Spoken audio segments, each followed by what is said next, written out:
Caroline Spencer's furious scream echoed through the first-class cabin as she hurled Jessica Monroe's suitcase out of the plane, leaving the entire crowd gasping in disbelief.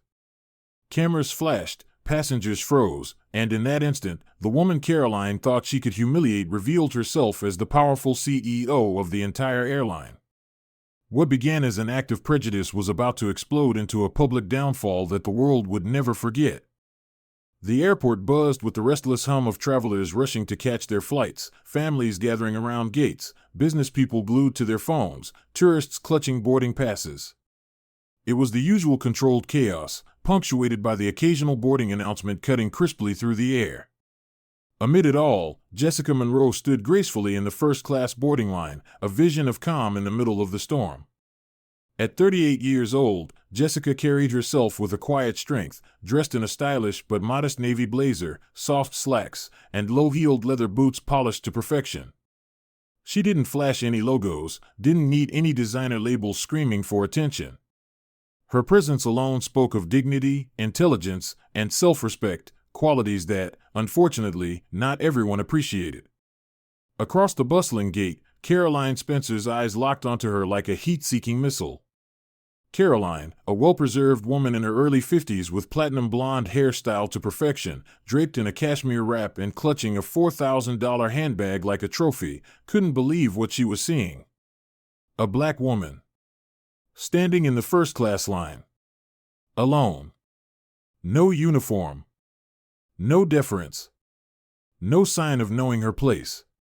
Caroline's lip curled into a smirk that barely concealed her disdain. Without hesitation, she stormed across the room, her stilettos clicking like gunshots against the polished floor. "This is ridiculous!" Caroline shouted, her shrill voice slicing through the murmurs of the crowd. Conversations halted mid-sentence. Heads turned. A collective breath held in suspense.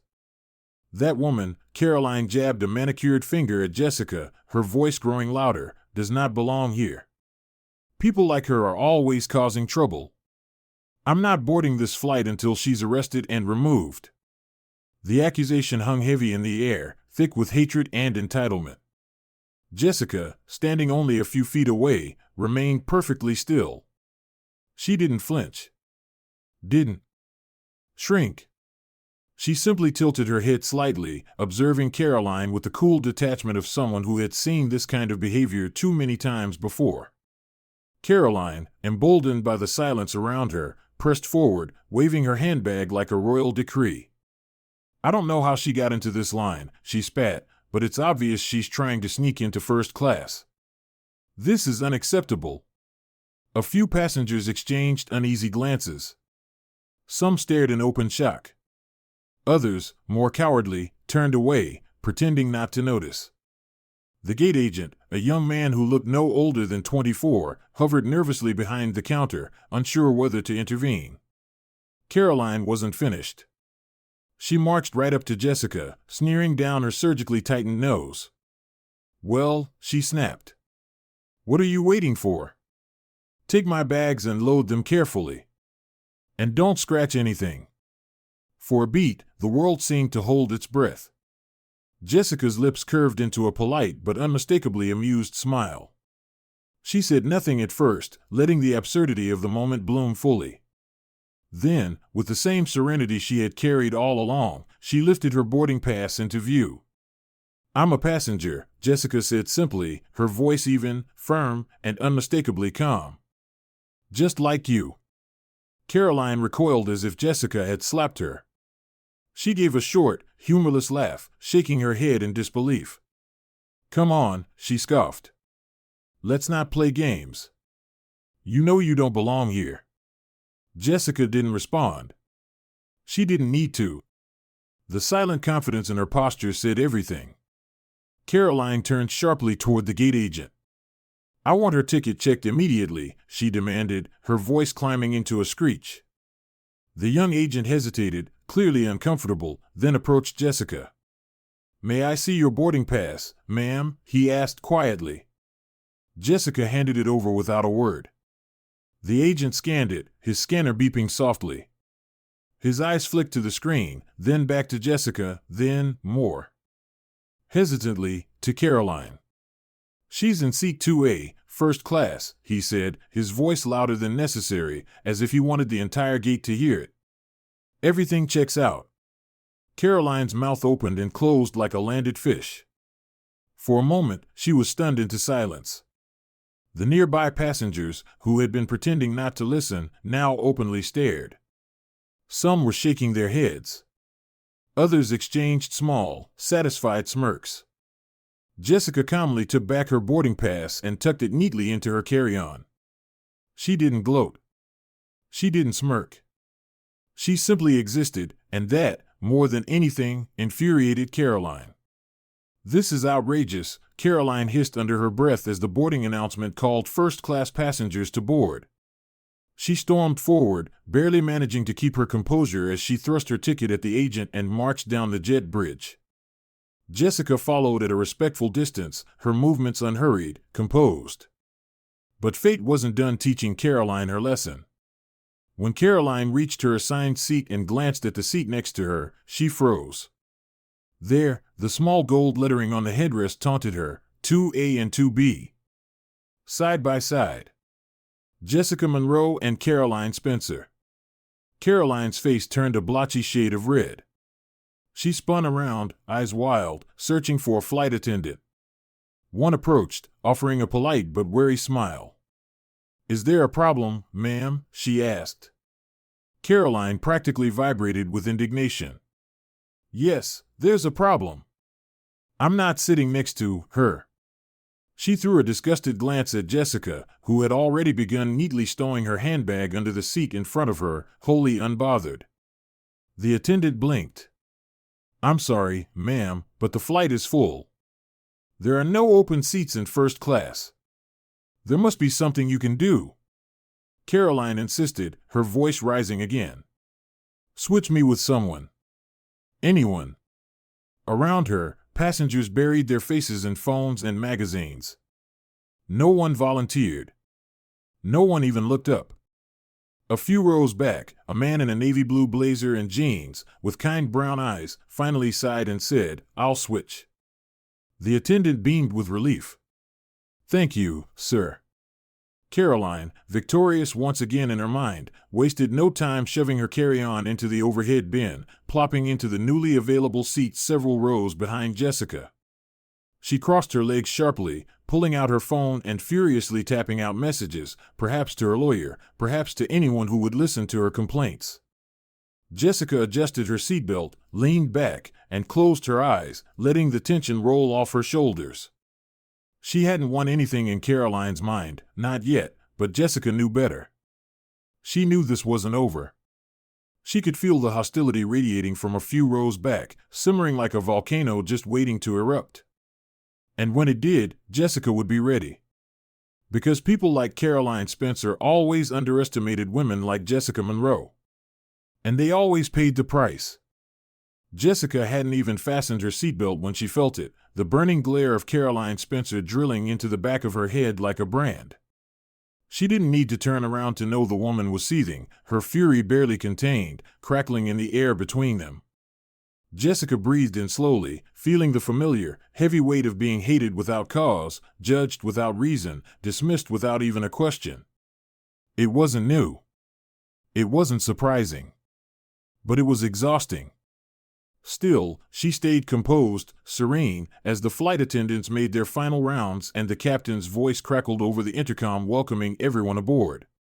Jessica adjusted her small carry-on bag, sliding it a bit further under the seat, ensuring it was secure. She didn't even glance back. But Caroline wasn't finished. Not even close. As the plane's engines rumbled to life and passengers busied themselves with magazines and earbuds, Jessica stood to place a small tote into a nearby overhead bin. The one directly above her was packed tight, already filled with bulky roller bags and winter coats shoved carelessly in. She spotted an open space just a few steps back, near Caroline's new seat. Logical. Simple. Necessary. Jessica moved toward it. And that's when it happened. In a flash, Caroline's hand shot out like a striking snake. She grabbed Jessica's bag midair and yanked it down with such force that it crashed onto the carpeted floor with a loud, sickening thud. Gasps rippled across the cabin. Heads snapped around. A mother clutched her child a little closer. A businessman lowered his newspaper, eyebrows shooting up. Jessica froze, blinking once, registering the sheer audacity. Slowly, she bent down, picked up her bag, and dusted it off. She straightened, meeting Caroline's furious, twisted face with the same composed calm that had become her armor. But Caroline wasn't finished. "You are not putting your dirty luggage anywhere near me," she screeched, her voice cracking with rage. Jessica's mouth set in a firm line. She took a measured breath. "This is a shared bin," she said, her voice low but clear enough for everyone nearby to hear. "Overhead compartments are not reserved." Caroline's hands curled into fists at her sides. Her breathing grew louder, heavier, uglier. "I don't care," she spat. "You stay away from me. Stay in your place." Jessica exhaled slowly, not because she was afraid, but because she knew exactly what Caroline was trying to do: provoke her, bait her, get her to react. Jessica reached up again, lifting her carry-on toward the bin. And then Caroline crossed the final line. With a guttural yell, she grabbed the suitcase again, and this time hurled it forward, hard, sending it bouncing violently down the aisle, finally slamming into the open door of the jet bridge with a jarring thud that made passengers flinch. Dead silence. Absolute, stunned, disbelieving silence. Jessica stood rooted to the spot, her hand still halfway raised, her jaw tight. Caroline stood panting, chest heaving, hair mussed from her violent outburst, hands trembling not from fear but from rage. Around them, every set of eyes was wide, shocked, appalled. Some passengers whispered. Others stared openly, frozen by the blatant hostility on display. Jessica walked calmly down the aisle, picked up her suitcase once again, and dusted it off with methodical precision. As she turned, she caught the wide, horrified eyes of a young flight attendant standing by the galley. The girl looked like she wanted to cry. But Caroline wasn't done. Not even close. "You need to move." Caroline suddenly barked, her voice shrill enough to make the baby a few rows back start crying. She lunged forward, one hand outstretched, aiming to shove Jessica out of the way like she was furniture. But Jessica had had enough. Without hesitation, she caught Caroline's wrists mid-motion, not harshly, not painfully, but with an unshakable firmness that froze Caroline in place. It was an effortless block, a clear and silent message: enough. The shift in power was instant. Caroline's eyes went wide, her body stiffened. For the first time since this tantrum began, she realized she wasn't in control. But instead of backing down, Caroline did what people like her always did when cornered: she played the victim. With a theatrical screech that pierced the cabin, Caroline yanked back and wailed, "Let me go. You're hurting me." Her voice cracked perfectly on the last word, loud enough to summon the nearest flight attendant running, eyes huge with panic. "What is going on here?" the attendant demanded, trying to wedge herself between the two women. Caroline immediately collapsed into a trembling, sniveling performance. She pointed a shaking finger at Jessica, tears suddenly pooling in her eyes, tears that hadn't been there moments ago. "She attacked me," Caroline sobbed. "She grabbed me. I'm scared for my life." Passengers shifted uncomfortably in their seats. Some looked skeptical. Others, too far back to have seen clearly, frowned in confusion. The flight attendant radioed for security, her hands shaking slightly. Jessica said nothing. She didn't argue. Didn't plead. She simply stood there, calm, composed, watching the show unfold. Minutes later, 2 uniformed airport security officers boarded the plane. The lead officer, a tall man with a weary expression, approached cautiously. "We've been informed there was an altercation," he said, his voice neutral. Caroline immediately launched into another hysterical tale of violence and terror, painting herself as the innocent victim of an unprovoked attack. The officer turned to Jessica. "Ma'am, is that true?" Jessica looked him directly in the eye, her face serene. No, she said simply. But the officer hesitated. Caroline's performance was loud, frantic, convincing to those who didn't know better. He reached for his radio, preparing to call for backup to remove Jessica from the flight. The passengers watched, breathless, many shaking their heads, a few whispering in disbelief. Jessica tightened her grip on her suitcase, ready for whatever came next, when a sudden voice, clear, authoritative, and cutting through the tension like a blade, rang out. "That won't be necessary." Every head turned. At the front of the cabin, framed against the open door, stood a sharply dressed man in a tailored suit, flanked by two more airline executives in matching dark blazers. Their expressions were unreadable, but their presence shifted the energy of the room immediately. The lead executive stepped forward, his eyes sweeping the cabin until they landed on Jessica. His entire demeanor changed, respectful, deferential. "Miss Monroe," he said, his voice carrying across the stunned passengers, "we deeply apologize. We had no idea you were on this flight." Gasps rippled through the cabin. Caroline's mouth dropped open. She looked from Jessica to the executive, confusion and horror dawning on her face. "Miss Monroe is not just a passenger," the executive continued smoothly, now turning to the security officers and the flight attendants alike. "She is the CEO and principal board member of this airline." Silence. Absolute, thunderous silence.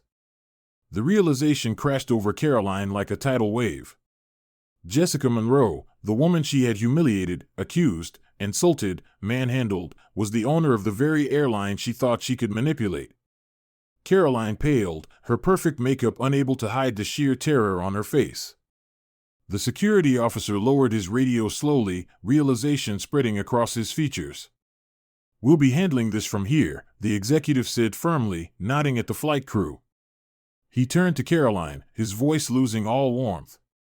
"Miss Spencer, you will be removed from this flight immediately for your behavior."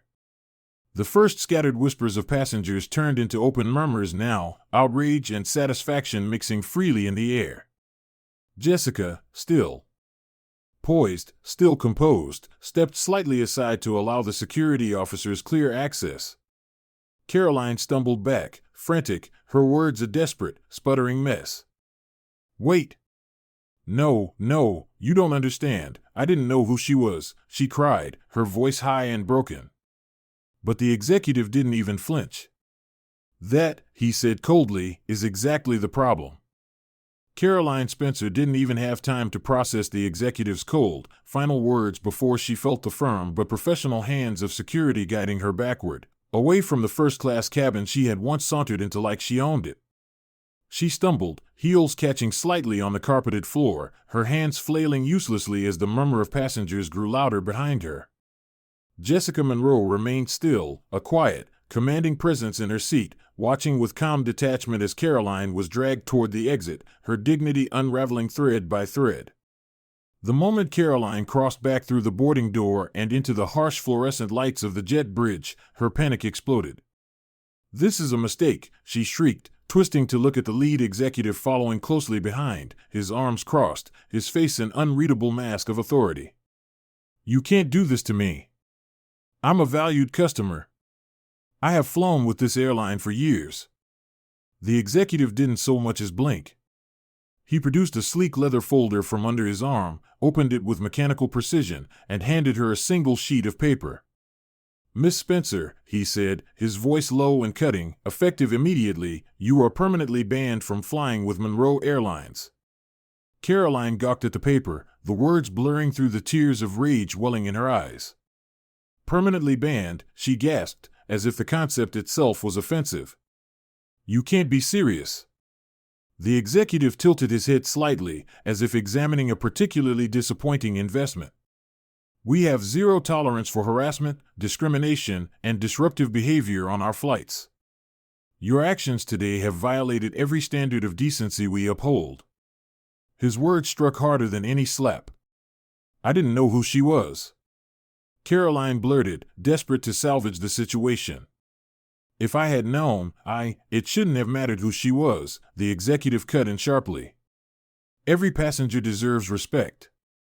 Caroline opened her mouth to argue, but no words came. Around her, passengers waiting at nearby gates had turned to watch. Phones were up. Cameras recording. She could feel the red light of being filmed burning into her skin. Someone snickered. Someone else whispered, "That's her, that's the racist woman from the plane." Humiliation poured over Caroline like a bucket of ice water. She whirled around, her voice cracking with fury. "You're going to regret this. I have lawyers. I'll sue this entire airline." The executive didn't so much as flinch. He simply nodded once to the security officers. "Please escort Miss Spencer out of the terminal." "No. No, you can't," Caroline cried, her voice growing shriller, more desperate. But the guards were already moving her forward, past the curious and judging eyes of fellow travelers. Every click of a camera shutter, every barely concealed laugh, tore into her pride. By the time they reached the main exit of the terminal, Caroline was trembling with rage and fear. She tried to pull free. "You don't know who I am. I have connections. I'm not some nobody you can just toss out." One of the officers responded coolly, "Not today, ma'am." The final image the public saw of Caroline Spencer that day was her being dragged out of the airport, red-faced and furious, screaming about lawsuits no one believed she would win. And that was only the beginning of her nightmare. Within an hour, the first video went viral. Someone had captured Caroline's meltdown at the boarding gate. Another caught her violent assault on Jessica's suitcase. Another showed her screaming accusations of assault when Jessica had only defended herself. Different angles, different clips, all telling the same damning story. By the time Caroline made it home, sweaty, disheveled, and still fuming, her name was trending on every social media platform imaginable. Hashtag Caroline Spencer, hashtag Airport Karen, hashtag Banned for Life were plastered across Twitter, Instagram, Facebook, TikTok. The videos racked up millions of views in mere hours. News outlets picked up the story, running headlines like "Entitled Passenger Assaults Airline CEO, Gets Dragged Off Plane" and "When Racism Backfires, The Fall of Caroline Spencer." Caroline's inbox exploded, but not with support. Emails from brands she had endorsed, from country clubs she belonged to, from charities she had once donated to, all terminating their relationships. "We are severing ties with you effective immediately. Your behavior does not align with our values. Please consider your membership revoked." Business partnerships crumbled like sandcastles against a rising tide. Friends she had long considered loyal stopped answering her calls. Even her family, blindsided by the fallout, kept their distance. She sat alone in her sprawling suburban mansion that night, staring blankly at the television screen as news anchors dissected her behavior with barely concealed disgust. Commentators called her actions vile, disgusting, a perfect example of casual racism exposed. Caroline's face was plastered on every news broadcast, every blog, every meme. And the memes. Oh, the memes. Screenshots of her furious red face mid-scream next to captions like "When you realize the CEO you harassed owns your soul" and "Congratulations, you played yourself." Her phone buzzed nonstop, not with offers to help, but with strangers calling her every vile name in the book. Death threats. Mockery. Relentless scorn. Caroline crumbled. Tears poured down her face as she locked herself in her bedroom, curtains drawn tight, as if hiding from the world would undo the damage she had done. In a last-ditch effort to save herself, she did what so many before her had done: she filmed an apology video. Sitting against a blank wall, hair disheveled, no makeup, face pale and swollen from crying, Caroline pressed record. I made a terrible mistake," she began, her voice trembling in practiced, pitiful gasps. "I let my emotions get the best of me. I didn't mean to hurt anyone. I have so much to learn. I deeply regret what I did to Miss Monroe."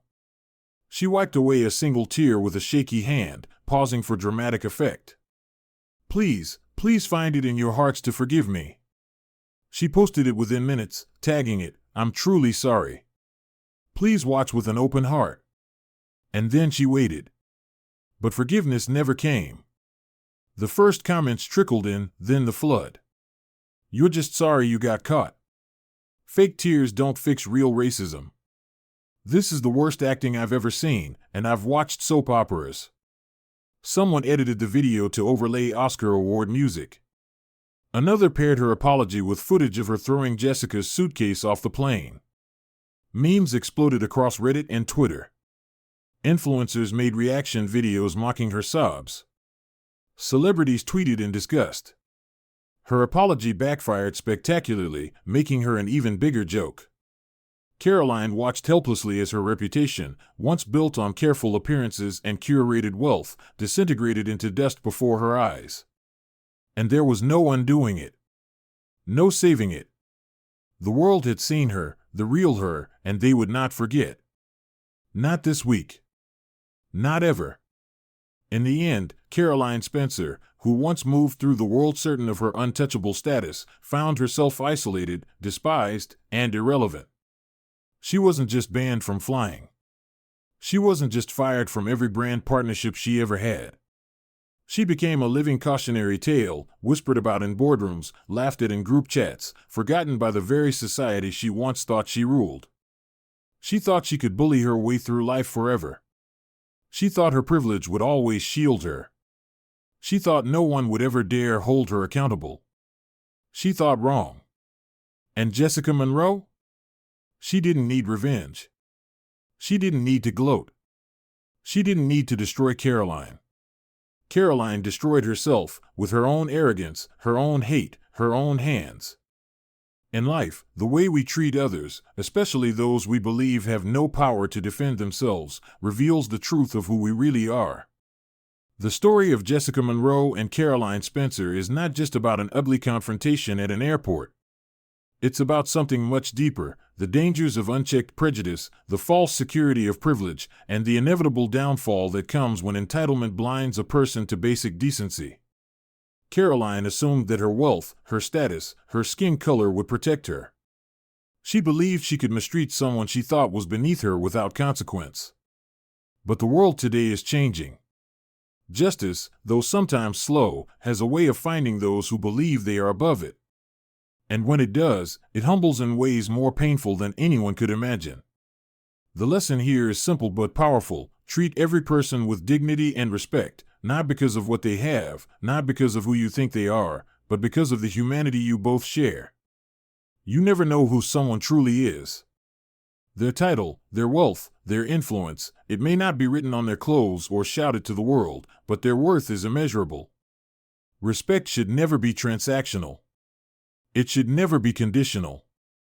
It should be given because it's the right thing to do. Caroline Spencer's fall wasn't because she picked the wrong person to mistreat. It was because she chose to mistreat anyone at all. It was her heart, not Jessica's title, that betrayed her. To everyone listening today, I encourage you, let's choose kindness. Let's choose humility. Let's choose to see beyond the surface and to recognize that true strength lies not in how loudly we can assert our will, but in how gently we can uplift others. Our actions, no matter how small, are ripples that echo far beyond the moment. Choose actions you won't regret. Choose a heart that welcomes, not a heart that divides. And always remember, true character shines brightest when no one is watching. From all of us here at Us Justice Stories, thank you for spending your time with us, for believing in fairness, for standing against injustice, and for being part of a community that values every human being's worth. Your support means everything. If this story resonated with you, if it made you think, if it reminded you of the kind of world we want to build, please don't forget to like, comment, and subscribe. Together, we are making a difference, one story at a time. See you in the next story, where justice always finds its voice.